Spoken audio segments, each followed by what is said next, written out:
Welcome you to the fifth lecture related to the 12th week concerning history of Arabic literature. أهلا بكم في هذه المحاضرة، هي المحاضرة الخامسة في الأسبوع الثاني عشر بخصوص هذه المادة. هذا الموضوع هو تاريخ وآداب اللغة العربية. سنتحدث قليلا في هذه المحاضرة في سياق مرتبط بالمشهد الأدبي في العصر راهنا. فعلا هو معاصر، الزمن الذي نعاصره هذا مرتبط بالمؤلفات التي نجدها من أقلام الأدباء والنقاد العرب. وكما أسلفنا وكما تعرفون أن المشهد اللغوي والأدبي العربي لم يكن بمنعزل عن أو بمعزل عن الأدبيات العالمية الأخرى، عن بقايا شرائح الآداب على المستوى الدولي، على المستوى الإنساني الدولي. هذا يعني إدراك هذه الظاهرة وتفهم هذا الواقع ليس صعبا بالنسبة للجيل الجديد، بالنسبة لنا في زمننا الحالي. لماذا؟ لأننا نجد أن العالم في الحقيقة تحول إلى قرية صغيرة في سياق العولمة، فالعالم قرية في سياق العولمة. كل شيء أصبح يعني في متناول الآخر، مهما كان هذا شيء بعيدا. يعني تصوروا أن كتابا ينشر في أمريكا في نيويورك قبل ساعة، وليس قبل ساعة بل قبل دقائق، قبل ثوان، وهذا الكتاب ينشر عبر الإنترنت إلكترونيا، ففي غمضة عين هذا الكتاب يصل إليك لا زمن في الحقيقة، غمضة عين. لا نقول دقائق أو ساعات أو أيام أو شهور. تصوروا لو كان الأمر هكذا قبل، يعني في القرون الوسطى، يعني الوصول من مكان إلى مكان كان يتطلب وقتا طويلا وإرهاقا شديدا ووسائل كثيرة، إمكانيات ضخمة ربما لم تكن في متناول الشخص العادي أو الأشخاص العاديين. هذا أيضا بالنسبة للأفكار، فالأفكار في هذا الزمن تتسارع، إنها تسافر المسافات البعيدة في غمضة عين. أما في القرون الوسطى فكانوا يحتاجون إلى آماد بعيدة، إلى أشهر، إلى أعوام. هذا هو الفارق الأساسي. Since we live in the modern and postmodern periods, there are many things which have become very simple. We can understand them in a very simple way. We hardly find any trouble while comprehending their essence, especially in the background that we are having, the cultural background, the social background, the enormous facilities provided by science and technology for communications, for context. So here the world has become a small village in the wake of globalization. Well, globalization primarily deals with it's primarily a social and political, sociological construct. But this, because it deals with the ideas, with the products of culture, cultural economy, etc. But what makes it easy, facilitates it in order to reach the masses. It is the infrastructure and superstructure in terms of communication, in terms of the techniques of communication that have turned the world into a global village. I was just giving an example in Arabic.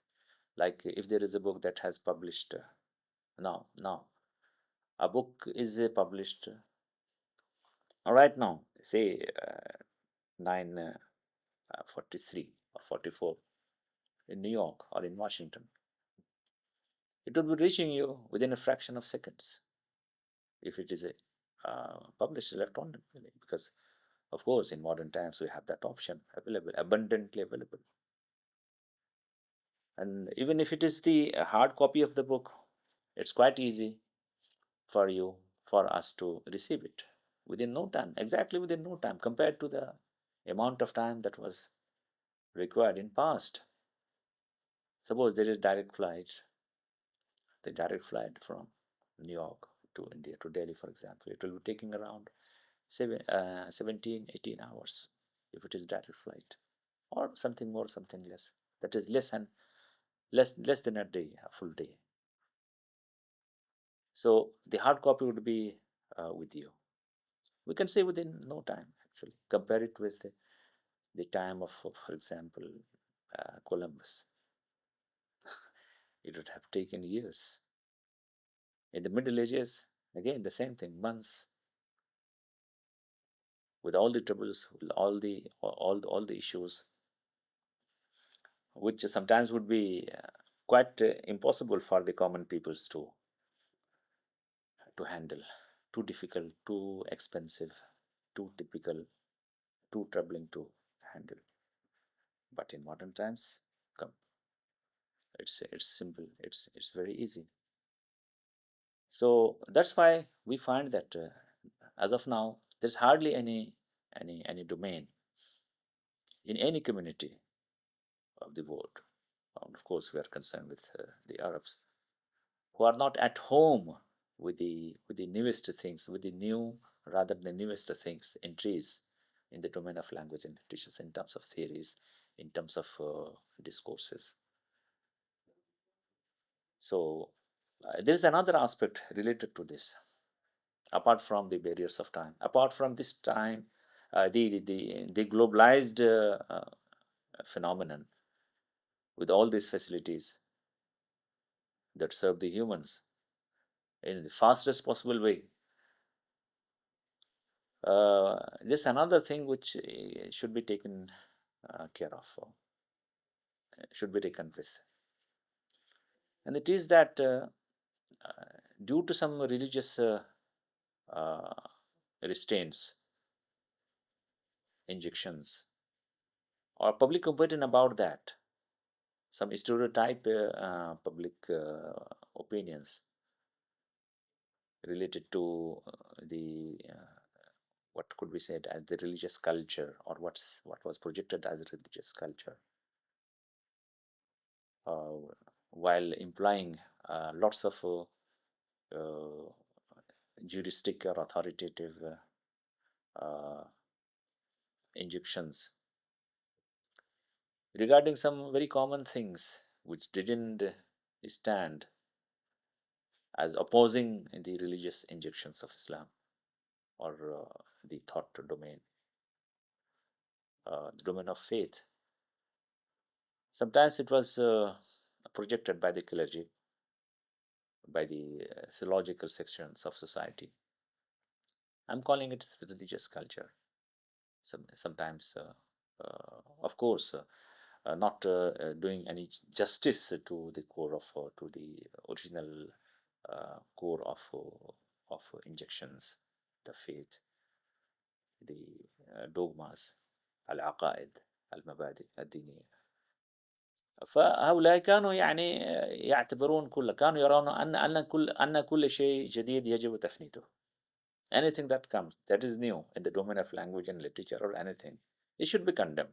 That was the vogue in some cases, in some sections of society. So they didn't receive, they didn't welcome.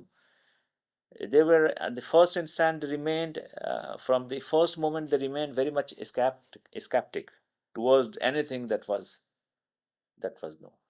new. Anything that was new, they stood against it. Even if these things didn't were not directly related, even indirectly related to the core of theology. So the thought domain also uh, appears prominently in this regard, where we will be having several groups in different stages of history, uh, especially modern history, waging sort of a crusade war, vehemently opposing anything that is new. Why? Simply because it is new. The thing is that they didn't. Sometimes they were unable to understand. They didn't understand. Rather, they didn't feel it necessary. Didn't thought necessary. Didn't see it necessary to understand the things. Maybe in many cases they were unable to. They were not qualified to understand that because of the language barriers, because of the culture barriers, affiliation barriers, mental training, cognitive training barriers, stereotypes, etc. The psychological barriers. So they were not qualified, they were not inclined to. That's why if it is said that if you say to them, to some of them, that literature is to be seen in purely human perspectives, literature literature is to be interpreted, analyzed, and interpreted as the embodiment of human life and culture, human life as it is, they'll be saying, no, this is prohibited because the religion says that if it is a munkar, if it is wrong, you must not bring it to light. المنكر يجب التستر عليه. يعني هذا منكر، هذا غير منكر، هذا هو وهذا آخر. يعني في الحقيقة يطبقون مبادئ الفقه في أمور لا تندرج ضمن لا تندرج في هذا المجال، هي وراء هذا المجال. فهناك الكثير من الأشياء التي لا تتدخل فيها الديانة والمبادئ الدينية. المبادئ الدينية في الحقيقة تركز على مبادئ أولى في سياق العقيدة: الذات الإلهي، الوجود الأسمى، الذات الإلهي، التشريع، الله والنبي والملائكة وما إلى ذلك. يعني هذا المشروع الكوني الذي هو رئيسي في سياق المشروع الإلهي للخلق والأمر. فالخلق والأمر هذا يعني في سياق ديني خاص، هذا يعني يمنع الدين منعا باتا. يشدد الدين النكير على مثلا من يقترف الشرك، من يمارس الشرك الوثنية. لماذا؟ لأن هذا يخالف مبدأ التوحيد، فهي قضية دينية. ولكن أما إذا ما مثلا تعلمت اللغة الإنجليزية بالفرنسية بالإسبانية وتعلمت لغة يعني قرأت آدابهم وحاورت معهم ونسجت على منوالهم وألفت كتبا مثل ما يكتبون، حللت القصائد مثل ما يحللون، رأيت أن اللغة في الحقيقة ظاهرة إنسانية مجتمعية، نعم، وأنها ليست قضية دينية. Language is not a religious matter. It's a social, it's a natural phenomenon related to human society, and it should be studied within the parameters provided by science, by methodological parameters, well-defined methodological parameters. إذن ما هو الممنوع في هذا السياق؟ Then what is wrong with this? What is prohibited? We can recollect that in many parts of the world, even in Indian subcontinent, even today, we'll be having many milieux, many peoples who are averse to or opposed to teaching of sciences, teaching of even English or other European languages like that. So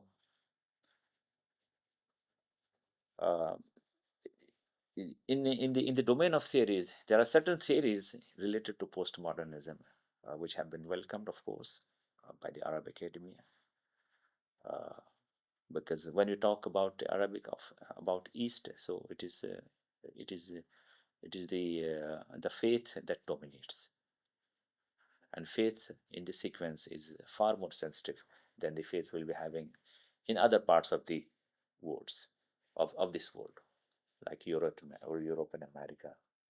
So we in in the East are more sensitive.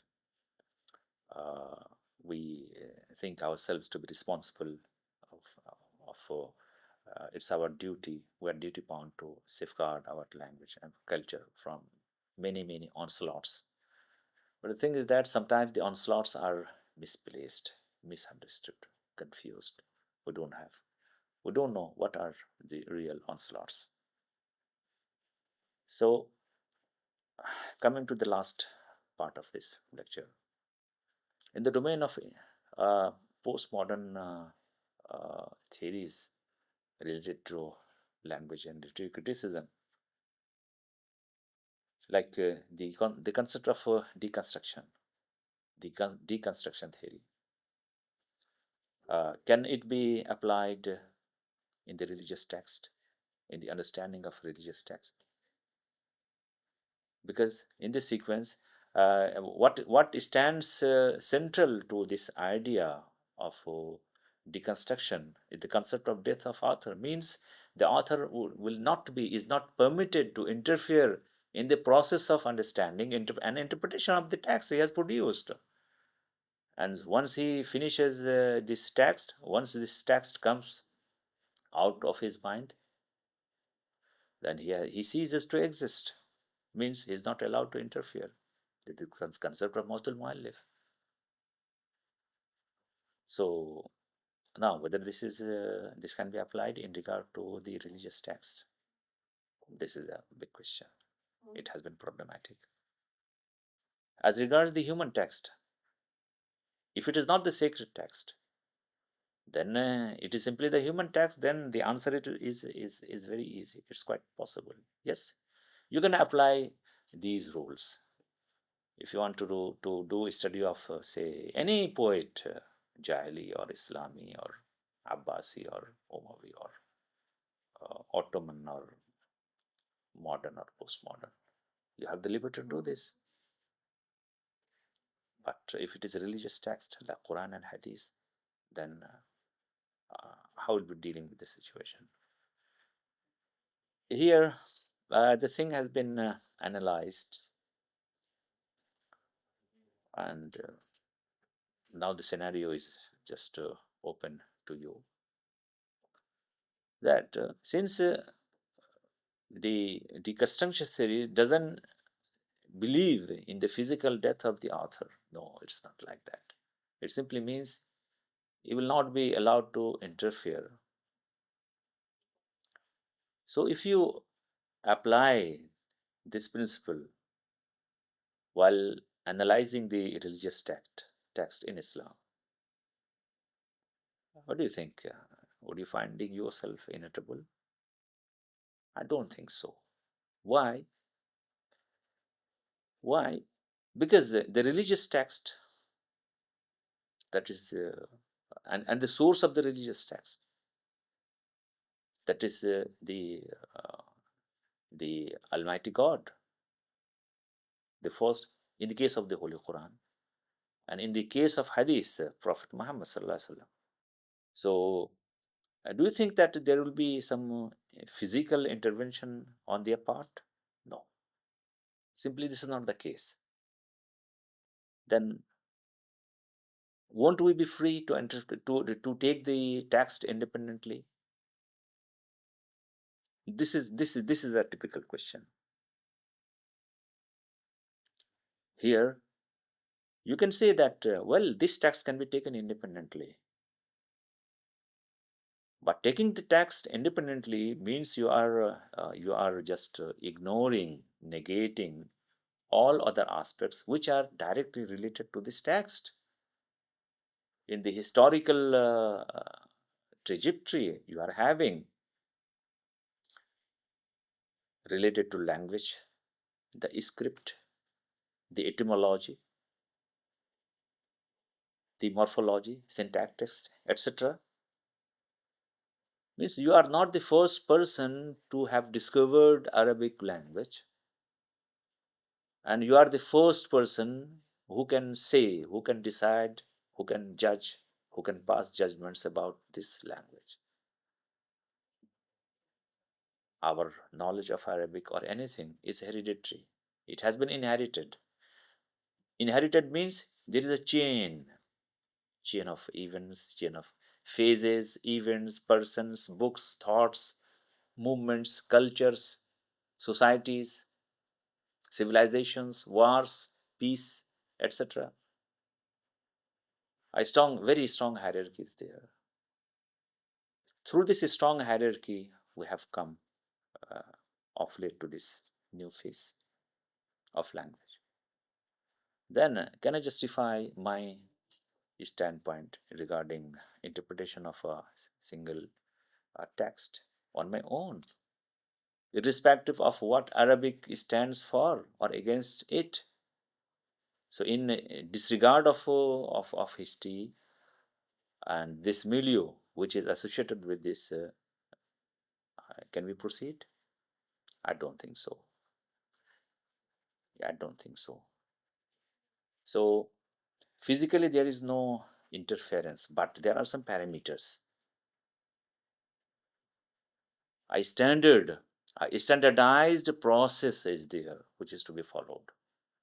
And in this sequence, if the semiotics or the deconstruction things are applied in Arabic in regard to the religious text, then it would be hardly posing any serious questions.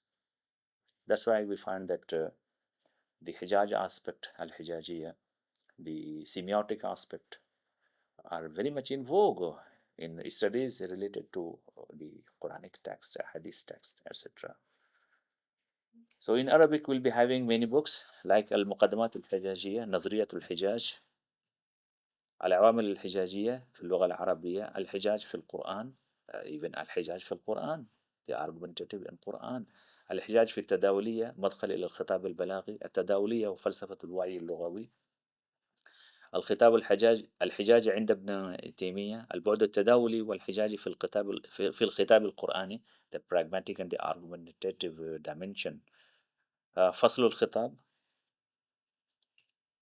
العقل الحجاجي بين الغزالي وابن رشد الخطاب والحجاج اللسانية التداولية في الخطاب القانوني فلسفة الحجاج البلاغي الحجاج والتأويل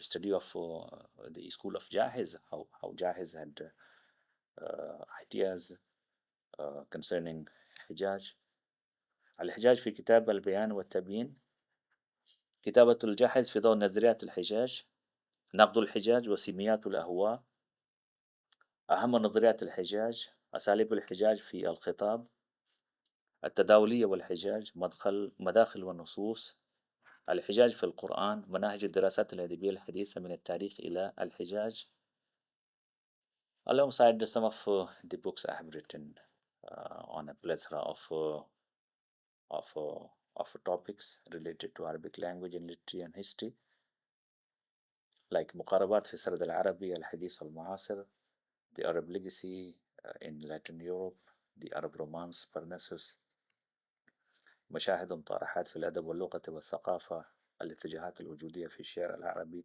الحديث وغيرها. With this we conclude this series. Wish you all the best. Thank you.